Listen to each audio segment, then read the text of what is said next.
ഇതാണോ കല്ലുമ്മക്കായ കടുക്ക. ഇതെനിക്ക് ഭയങ്കര ഇഷ്ടമാണ് കേട്ടോ. കോഴിക്കോട്ടിലുള്ള എല്ലാവർക്കും ഭയങ്കര ഇഷ്ടമായിരിക്കും ഇത് കുക്ക്ഡാണ് കേട്ടോ. വൈറ്റ് വൈനിലിട്ട് വെച്ചേക്കുന്ന നിങ്ങൾക്ക് കാണാം, വൈറ്റ് കളർ ഇതേൽ വൈറ്റ് വൈനിലിട്ട് വെച്ചേക്കുന്ന കുക്ക്ഡ് ആയിട്ടുള്ള സാധനമാണ്. അപ്പം ഇവിടുത്തെ ഉള്ള ആൾക്കാരെങ്ങനെ കഴിക്കാന്ന് വെച്ചാൽ അത് ജസ്റ്റ് ഒന്ന് ഒരു പാത്രത്തിലേക്ക് ഇട്ടിട്ട് തിളപ്പിച്ചാൽ എനിക്ക് കഴിക്കാനുള്ളതായി. പിന്നെ അത് ബ്രെഡ് ഒക്കെ കൂട്ടിയിട്ട് കഴിക്കാം.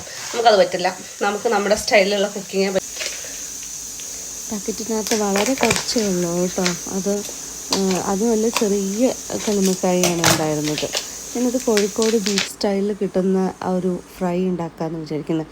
അതിലേക്ക് തേങ്ങ, ഉള്ളി, പച്ചമുളക്, ഇഞ്ചി, കറിവേപ്പില, കുറച്ച് ജീരകം, അത് ഒന്ന് അരപ്പുണ്ടാക്കിയിട്ട് പിന്നെ അതിലേക്ക് അരിപ്പൊടി, കുറച്ച് മൈദ, ഉപ്പൊക്കെ ചേർത്തിട്ട് നല്ലൊരു പാക്കാക്കി വെക്കുക. അത് ഈ കല്ലുമ്മക്കായയിലേക്ക് മിക്സ് ചെയ്തിട്ട് റെസ്റ്റ് ചെയ്യാൻ ഒരു 5 മിനിറ്റ്സ് വെച്ചിട്ട്, പിന്നെ സാധാരണ ചെയ്യുന്നത് എന്താണെന്ന് വെച്ചാൽ കുറച്ച് മഞ്ഞൾപ്പൊടിയും മുളക് പൊടിയും ചാലിച്ചിട്ട് അതിൽ ഒന്ന് ജസ്റ്റ് ഒന്ന് സ്പ്രെഡ് ചെയ്തിട്ട് പൊരിച്ചെടുക്കുക ചെയ്യുക. പക്ഷെ എനിക്ക് ഓയിൽ അത്രയും വേണ്ടാത്തതുകൊണ്ട് ഞാനത് സ്റ്റീം ചെയ്തിട്ടാണ് എടുക്കുന്നത് കേട്ടോ.